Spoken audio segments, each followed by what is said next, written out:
मराठी मालिकांची पातळी चांगलीच घसरलीये।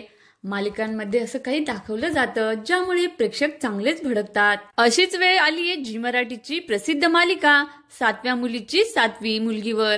या मालिकेत नुकतीच अभिनेत्री सुरुची आडरकरची एंट्री झाली आहे।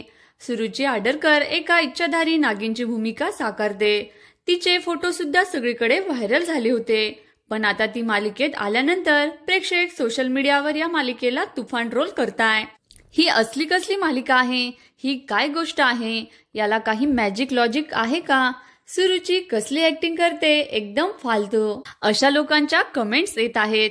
आजपर्यंत आपण अनेक हिंदी मालिकांमध्ये नागिन, इच्छाधारी नागिन असे ट्विस्ट पाहिले होते, परंतु मराठी मालिकेत असं कधीही घडलं नव्हतं।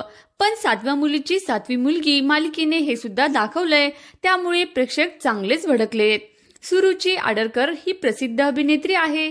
याआधी तिने कारे दुरावा आणि अंजली सारख्या मालिकांमध्ये काम केलं होतं।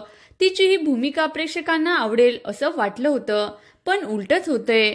तर तुम्हाला आवडली का इच्छाधारी नागिन? नक्कीच कमेंट करून सांगा। अशाच माहितीसाठी व्हिडिओला लाईक करा, शेअर करा आणि चॅनलला सबस्क्राईब करा। धन्यवाद।